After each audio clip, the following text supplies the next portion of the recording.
Meus irmãos, eu gostaria de compartilhar com os irmãos uma das situações que são mais complicadas na vida do servo de Deus, né? É muito bom estar em comunhão com Deus, é muito bom levar uma vida de oração, mas mesmo para quem está na presença de Deus, existem momentos difíceis. E um desses momentos é quando Deus responde não. Quando a gente pensa que tal, tal coisa que a gente sempre almeja muito é o melhor para nós e, de repente, tomamos um não. E eu gostaria de meditar com os irmãos em Mateus 7, de 7 a 11, depois pularmos lá para o capítulo 26 de Mateus, versículos de 38 a 42, e, por último, na Epístola Universal a Tiago, capítulo 4, nós vamos ler só os versículos iniciais. Mateus 7, 7 é um texto clássico, né, que gostamos muito de citar nas reuniões de oração. Pedi e dar-se-vos-á. Buscai e achareis. Batei e abrir-se-vos-á, porque todo aquele que pede, recebe, o que busca, encontra. E a quem bate, abrir-se-lhe-á. Qual dentre vós é o homem que, se porventura o filho lhe pedir pão, lhe dará pedra? Ou se lhe pedir um peixe, lhe dará uma cobra? Ora, se vós, que sois maus, sabeis dar boas dádivas aos vossos filhos, quanto mais vosso Pai que está nos céus dará boas coisas aos que lhe pedirem. Em Mateus 26, agora nós vemos Jesus nos momentos que antecediam a sua prisão e a sua crucificação, quando ele lá no jardim do Getsêmani, ele declara aos seus discípulos, olha, a minha alma está profundamente triste até a morte. E ele pede aos seus discípulos, ficai aqui, vigiai comigo. E ele adianta-se um pouco, para ter um pouco mais de privacidade, prostou-se sobre o seu rosto, orando e dizendo, meu Pai, se possível, passe de mim este cálice. Todavia, não seja como eu quero, e sim como tu queres. E voltando para os discípulos, achou-os dormindo e disse a Pedro, então, nem uma hora pudestes vós vigiar comigo?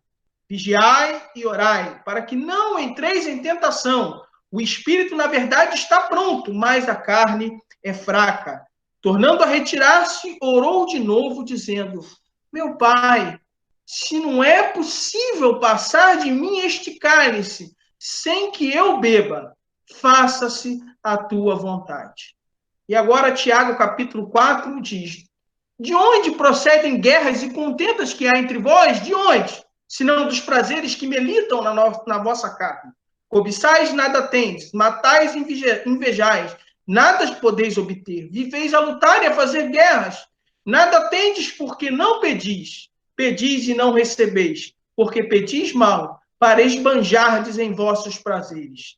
Infiéis, não compreendeis que a amizade do mundo é inimiga de Deus? Aquele, pois, que quiser ser amigo do mundo, constitui-se inimigo de Deus.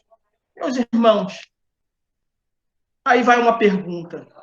O irmão tem orado, a irmã tem orado, né? Não faz sentido dedicarmos a nossa vida à oração se nós não crermos, se nós não crescemos de fato no poder da oração. E, não obstante nós orarmos, nem sempre isso vai significar que todas as nossas orações serão sempre atendidas. Mas, com certeza, muitos de nós poderíamos aqui lembrar e nos recordar de quantas orações Deus já atendeu, e de forma direta.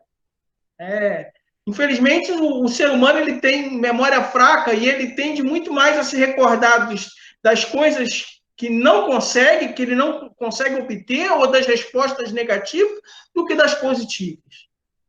Então, muito cedo na minha vida, quando eu tive que abandonar minha casa com 15 anos e morar num internato a muitos quilômetros, a centenas de quilômetros de distância da minha casa, e que ali aprendi a importância da oração. E muitas das vezes tive respostas maravilhosas que ensinaram a confiar em Deus, né?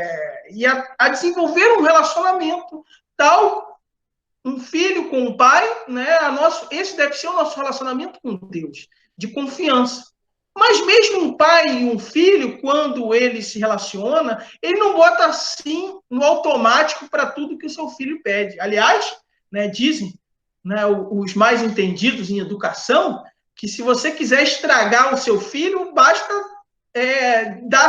dizer amém ou dar tudo o que ele lhe pedir. Né? E mais cedo à tarde, né, muitos vão aprender que educar é saber frustrar, é saber justamente dar o não na medida certa. Né?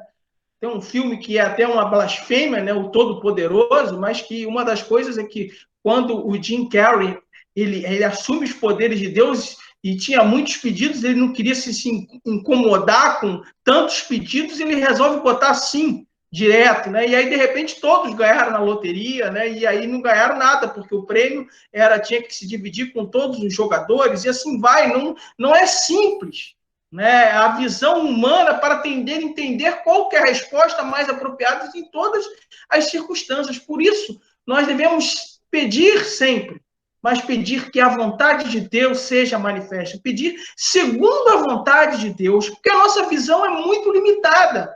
Lá em Isaías capítulo 55, versículos 8 e 9, diz que os nossos pensamentos não são os pensamentos de Deus, nem os vossos caminhos, os meus caminhos, diz o Senhor, porque assim como os céus são mais altos do que a terra, assim são os meus pensamentos mais altos do que os vossos pensamentos, e os meus caminhos mais altos do que os vossos caminhos. Então, a visão de Deus, ela é muito maior, Deus vê o todo, e ele não está limitado com o tempo e nem com as fraquezas humanas. Mas aí, meu irmão, minha irmã, o que você faz e o que você não deve fazer quando Deus responde não? Né? Aquela sensação de que a gente está orando, mas nada acontece, né? Ou que Deus não está respondendo a oração. O primeiro ponto que eu gostaria de meditar com os irmãos é que nós temos que, acima de tudo, confiar na bondade de Deus. É certo que vamos nos sentir frustrados, vamos nos sentir tristes, porque nós somos humanos. Deus conhece o nosso coração. E não tente negar as suas emoções. Né? Há momentos da nossa vida que sentiremos fracos, sentimos tristes ou desapontados ao receber não. Mas são essas emoções que nos mostram o quão humano nós somos. Né? Jesus chorou ao ver o seu amigo Lázaro morto e ver toda a família sofrendo com a ausência de Jesus para realizar a cura e impedir que Lázaro morresse. Né? Jesus chorou gotas de sangue ao antever a traição que haveria de acontecer, a negação, né, de Pedro e por aí vai. O cristão é humano e ele precisa entender e aceitar as suas fraquezas. E a melhor maneira dele fazer isso é confiando na bondade de Deus. Felizmente, a gente tem visto uma corrente muito forte daqueles super crentes ou super homens que vivem dizendo que nós devemos negar as nossas fraquezas. Homem não chora. Né? Você, meu irmão, você está errado em estar triste. Não, meu amigo, é normal estar triste. E é no momento que nós nos entristecemos por um não, que nós mostramos a Deus que nós estamos ali para confiar na sua bondade. E que, quando não se transformar em sim, ou quando nós formos capazes de entender esse não vai se traduzir em um sim. O choro do servo de Deus, ele deve conduzir ao entendimento de que Deus conhece mais, Deus conhece melhor do que nós. E até o não é parte da sua bondade para conosco. Confiemos que Deus nunca falhe. Não podemos confiar no homem ou nas pessoas porque elas mudam. Não confie no tempo porque o tempo passa. Não confie no seu coração porque você mesmo pode ser iludido pelas suas emoções. Mas em Romanos capítulo 8, versículo 28, o apóstolo Paulo diz: sabemos que todas as coisas contribuem para o bem daqueles que amam a Deus, daqueles que são chamados segundo o seu propósito, segundo o seu decreto. Talvez para José, quando ele, por ser um filho obediente e ter ido acatado a ordem do seu pai para verificar os seus irmãos, né, e seus irmãos o jogam dentro de um poço, e ali eles discutindo, Judá, Rubens e os outros irmãos, um dizia que era para vendê-lo, outro para que ele fosse morto. Se alguém assoprasse no ouvido de José, falando, calma, calma, José, que tudo isso é para o teu bem. Eu acho que ele ia falar, cala a boca, que eu estou aqui preso dentro desse fosso e os meus irmãos, meu sangue, estão querendo acabar com a minha vida.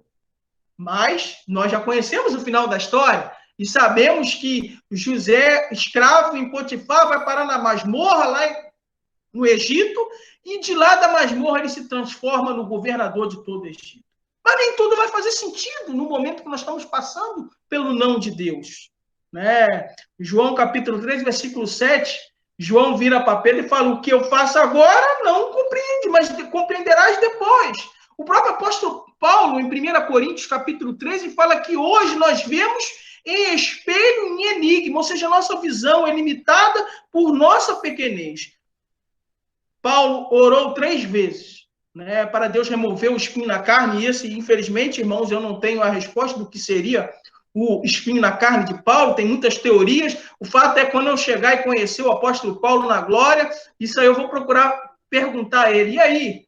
Né, mas não vai ser tão importante.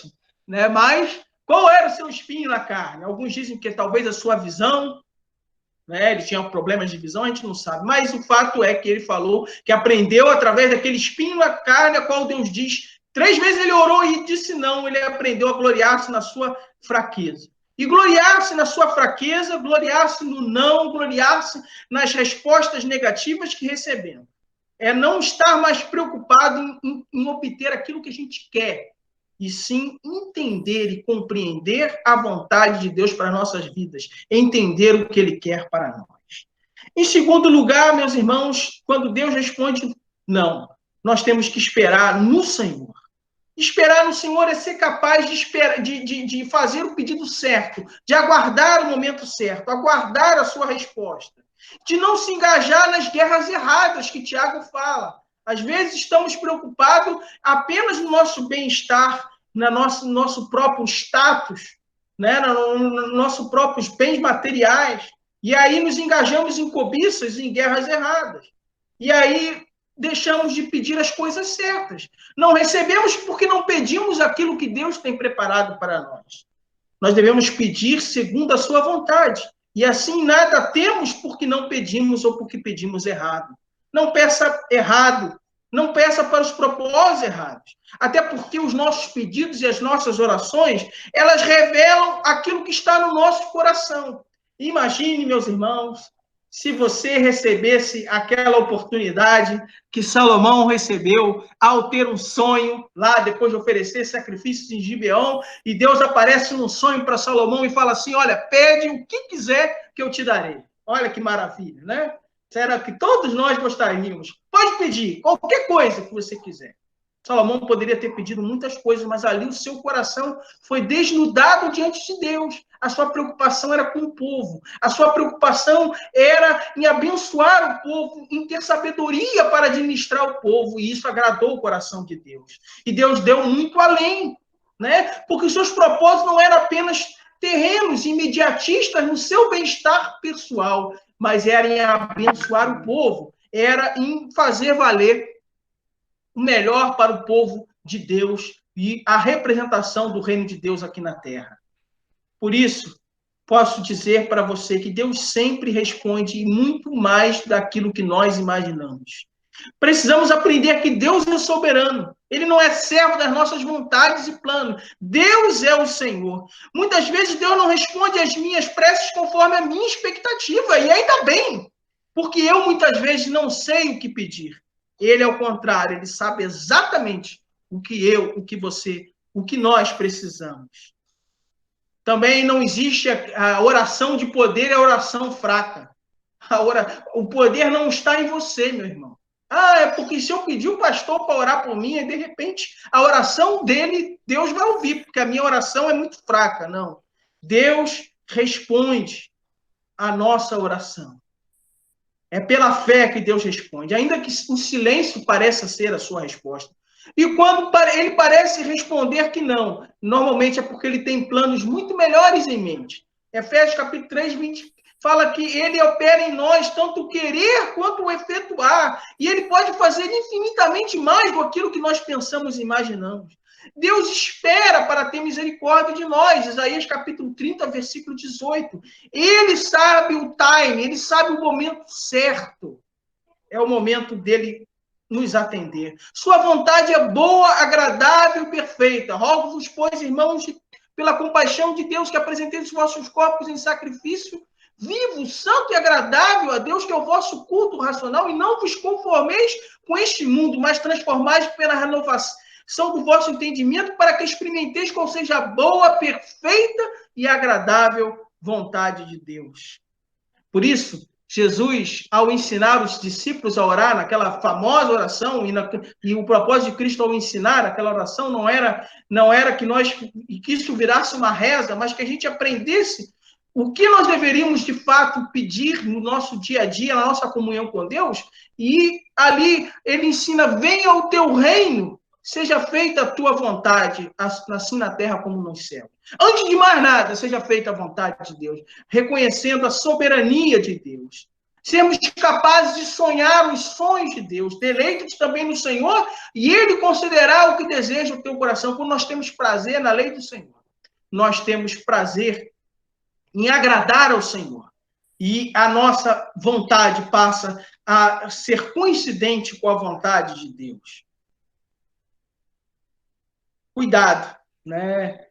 Eu me lembro com um pedido da mãe dos filhos de Zebedeu, que chegou diante de Jesus e pediu que cada um dos seus filhos, sentasse um à esquerda e outro à direita. Muito cuidado para a gente não cair nesse erro, que é um erro muito... Os discípulos ficaram com raiva com o pedido da mãe dos filhos de Zebedeu, mas ficaram com raiva porque eles achavam que eles que teriam que sentar ao lado da direita e esquerda de Jesus no seu reino. Mas os propósitos deles estavam completamente errados. Porque Jesus fala que o Filho do Homem ele não veio para ser servido, mas para servir e dar a sua vida em resgate dos muitos. E ser capaz de esperar no Senhor. É ser capaz de ouvir a sua voz, de entender o propósito de servirmos a Deus na nossa vida. Em último lugar, né, nós devemos abrir espaço para Deus em nossas vidas. Abra espaço para Deus em sua vida. Porque quando parece que recebemos não, na realidade, Deus está levando algo embora para criar mais espaço para Ele em nossas vidas, é o que C.S. Lewis diz. Né? Uma frase interessante que eu coloquei aqui para compartilhar com os irmãos. Precisamos menos de nós e mais de Deus nas nossas vidas. Não gaste tempo com causas perdidas. Abra espaço e mova adiante para novos propósitos, para novos desafios. Eu me lembro de Davi, quando foi pego no adultério, ele se arrependeu, né? Ele pediu perdão, Deus perdoou o seu pecado, Deus o castigou, e um dos castigos foi a morte do filho que nasceu da relação adúltera que ele teve com Betseba. Teve um filho que morreu. Né? Ele, enquanto o filho estava doente, dedicou-se a jejuar, a chorar aos pés do Senhor, tentando fazer com que Deus mantivesse aquela criança viva. E, de repente, ele lá no meio da sua angústia, ele viu que os seus servos começaram a cochichar. E aí ele percebeu que algo tinha mudado. Ele falou, vem cá, a criança morreu? E aí eles falaram, e agora? Poxa, se o rei já está nesse desespero com a criança doente, quando souber que ela morreu, ele vai se desesperar. E quando eles falaram para ele, da criança morreu, ele se lavou, ele comeu, ele entrou na presença do Senhor e adorou. Ele falou, ué, mas que pode? Ele falou, olha, enquanto a criança estava viva, ainda havia chance, de repente, Deus mudar a sua resposta e alterar e resgatar a criança. Mas agora ela já está na presença de Deus. E agora é a hora de eu me preparar para o momento que eu irei. Né? Porque ela não voltará a mim, mas eu irei até ela. E ele virou a página.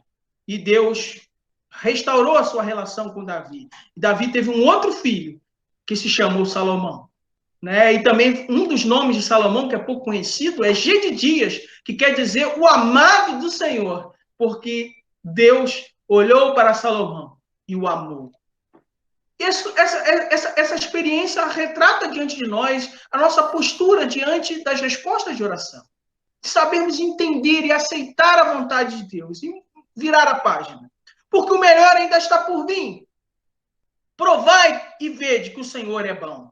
Aprenda a confiar menos nos homens e mais no Senhor. E não deixar que o nosso pecado, que as nossas faltas, sejam um empecilho entre nós e o nosso Deus.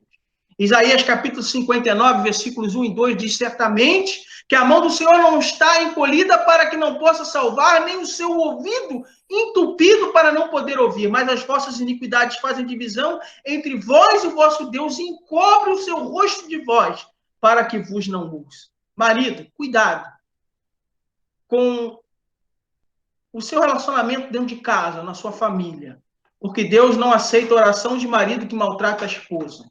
Deus não aceita oração de esposa que maltrata o seu marido. Se há problemas no relacionamento familiar, as nossas orações acabam sendo atrapalhadas.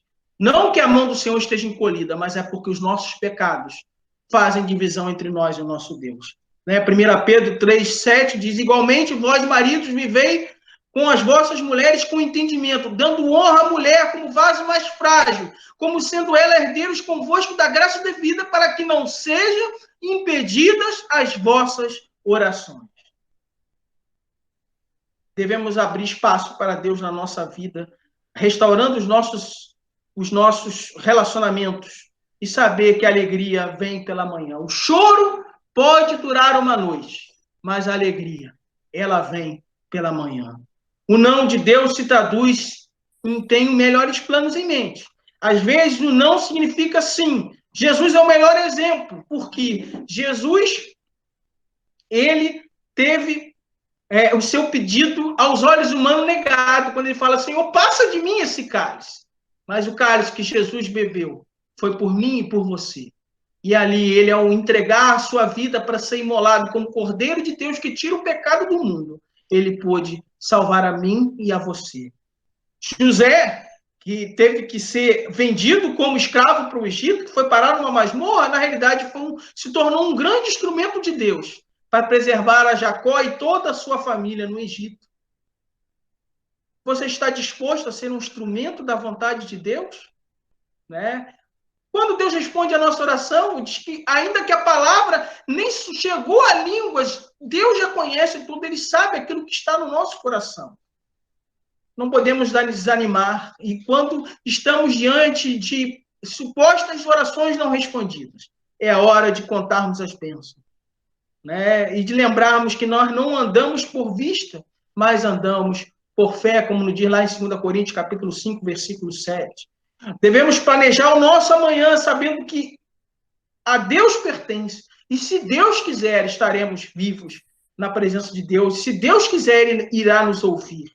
Porque ele, somente ele, tem a última palavra em tudo. A sua vontade deve ser soberana nas nossas vidas. E sempre ele será o nosso Deus, o nosso Senhor, o nosso Pai que sabe o que é melhor para nós. Que Deus assim nos abençoe e que ele possa estar confortando, consolando, animando o nosso coração, sabendo que ele permanece no controle das nossas vidas. Vamos ouvir a nossa irmã Silene. Visita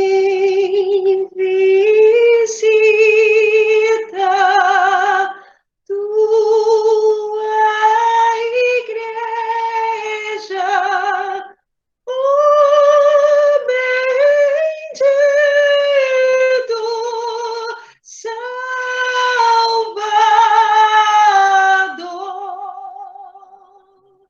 sem tua graça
Amém.